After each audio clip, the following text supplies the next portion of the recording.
Get rocking.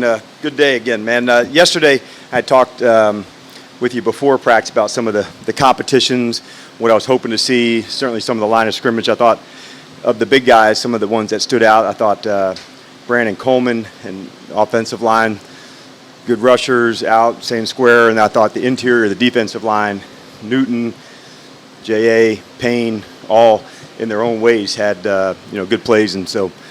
That's what I'm looking for on these days. And we had a big red zone emphasis. Today, big run game. We'll also work some situations you'll see at the end of the game.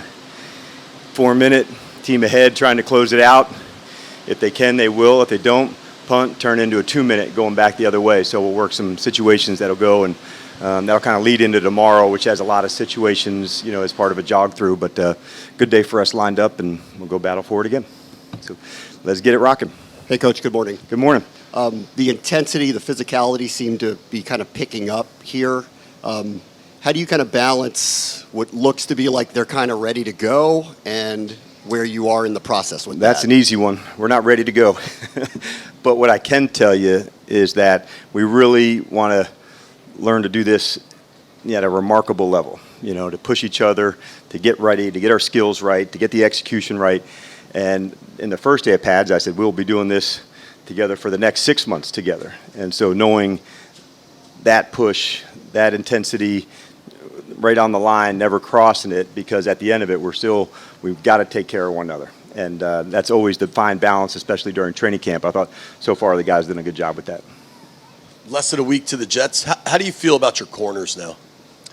Corners. Corners, got it. As we're going through, we're rotating some guys. You'll see St. Jude some more in there. There's been plays that I thought really stayed aggressive and tight, and some more that, we need work on. So, like a lot of positions, I liked how we added one-on-ones. You'll see that again today, just finding new matchups. And it also helps in the next, 3 weeks, some against our own team, some against the Jets, some against Miami, just different looks, different speeds. And so I'd say I'll have a better sense for that, in about 14, 18 days. You've shown some variance with the three safeties, three corner looks. Or is either group starting to show you that they should be out there more? No, and a lot of it can be dependent upon what the offense may have. How do we want to match up with, 4 receivers compared to 3 or 2? So I'm pleased with where the safeties are. I thought the communication, we put a lot on those guys to get it right. And so it takes process to go through. And in this season, almost everybody started on the same level. There wasn't like I've been in the system 3-4 years where they could be that much further ahead. So collectively, I think we're seeing the whole group communicate better. And I know when it's going well, when I can hear them before I see them play. And there's been times I have, and there's been times I haven't. So it's something that I want to continue to push on with the safety group especially. When you're doing all these end of game, end of half situations, yep. How many timeouts do you have? Are you thinking about timeout usage? What is the practice for you in those situations? Yeah, and it also is for me. You're exactly right. So that's, my version of calling plays where we're at the end of the game. So it varies depending upon the day. So for instance, today the offense will be in a 4-minute to start. So defensively, they have to use some timeout. So when the other 2-minute goes on the other side, there may be 0. And so sometimes there's 1, sometimes there's more. So usually we give less, just so you can make it a little more challenging. Sometimes 0, rarely 2, but usually 0 or 1.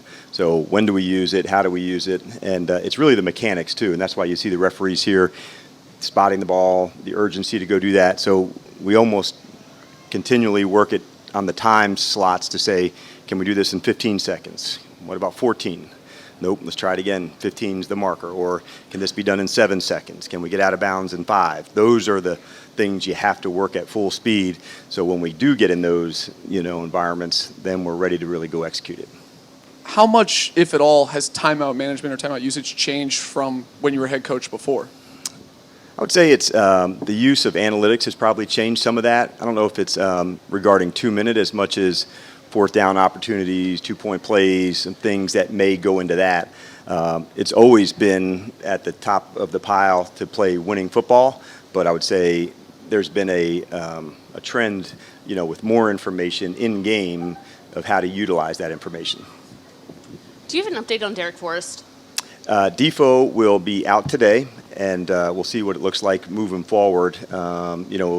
As we're getting into Sunday, Monday, Tuesday, but he'll be could be limited as early as Monday. And it's injury related? Yes. Okay. It's not a long-term one, so I think you'll see him back working into individual, shortly, not as in 30 minutes shortly, but sooner than later. Okay. And how closely, if at all, were you following the Hall of Fame game last night to kind of look at the new kickoff rule? I wasn't, so I need to go watch it, but I like to watch as many of the preseason games as I can, so I'll likely watch it on the coach's film just as soon as that comes in. But I'm ready to explore about it and watch it and see, and so I'll do that not just for that play in the other preseason games, but I like watching around the league. You get a sense for your division games, the people, who's new, who they added, so I enjoy looking at the preseason games. Hey, Dan, was Andrew Wiley dealing with more tightness yesterday? Andrew Wiley? Yep. Okay. Do you expect that? Is that you going to be out there today? Or? Yep, he'll be out there today working in the same capacity. Okay. And then for you, obviously you talk about about the competition. Yeah. How have you evolved with that over the years? Have you added more of that? Is it when did you see how beneficial maybe adding more of it was? Yeah, I think at the core of it, that's what these guys are, right? And they love to compete. So if you can find as many opportunities for that as you can, we try to bring that out. And that's performing, that's the competing. So some of it's at the end of the game. Some of it's just a third down competition or a first down and 10. And so the more we do it, I think the better, because it's really who they are at their core of competing, and it makes the practice ramp up even higher. So it's been something I've always been a big supporter of. It's about the same over the years. Yep. Hey, Dan, to go back to Wiley for a second. Okay. You've been looking at all the position flexibility along the line. He is somebody that has played guard at times. Is that a potential with him, or you just be a tackle? Right. He'll be at tackle right now, yep. Okay. Yeah, he does have the flex, but we're working some other guys inside.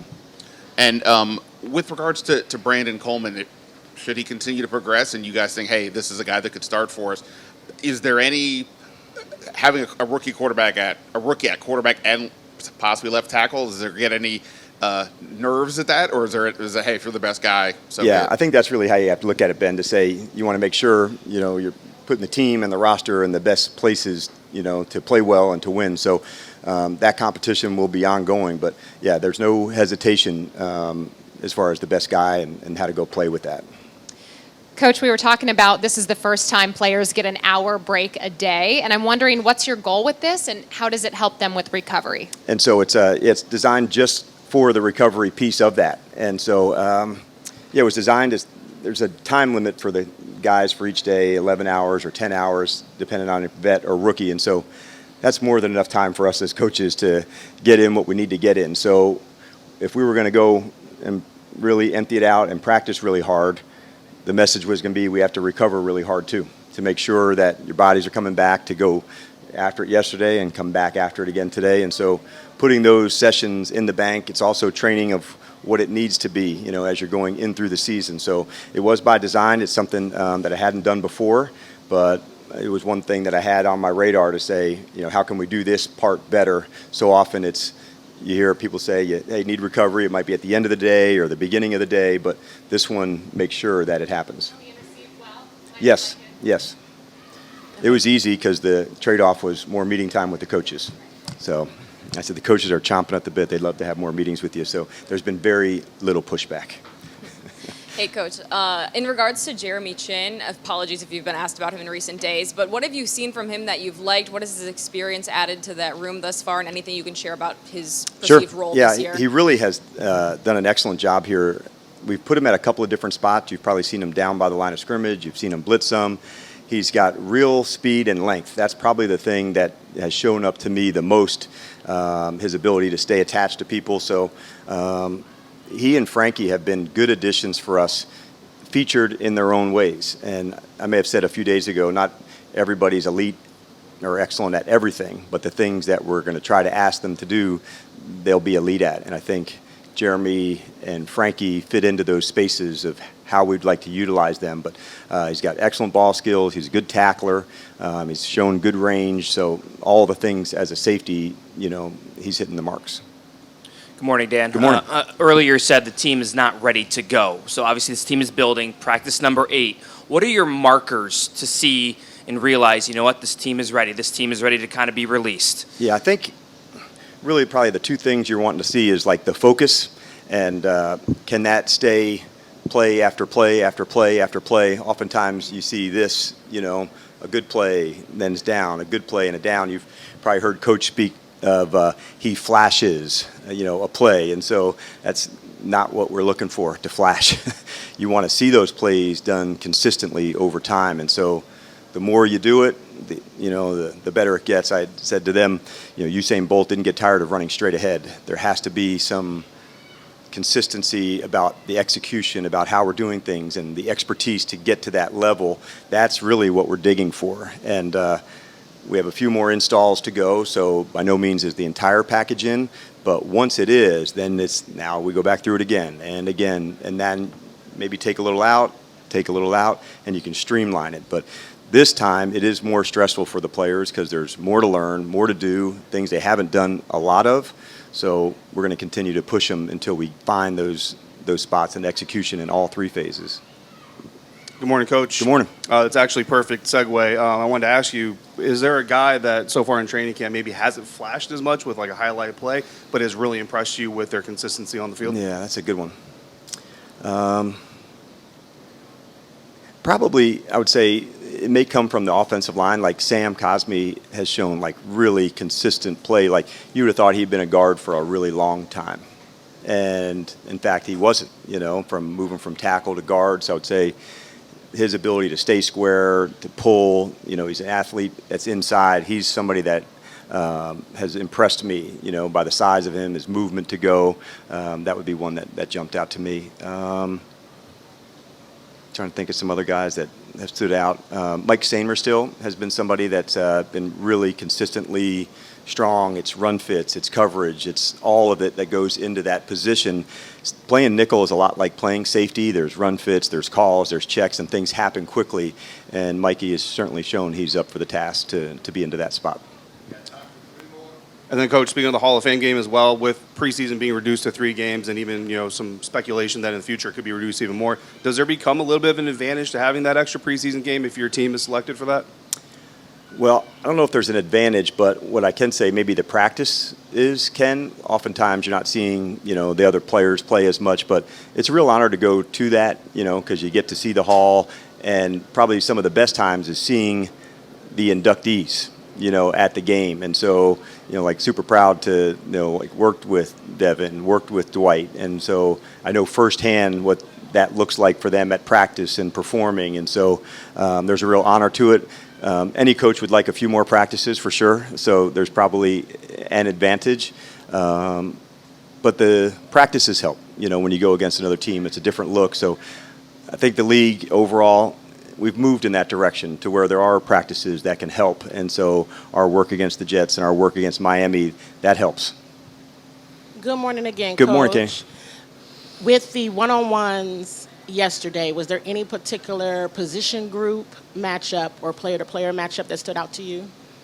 Man, that's a good one. I thought like Coleman and Clee Farrell, had some good battles as they were going into their one-on-ones.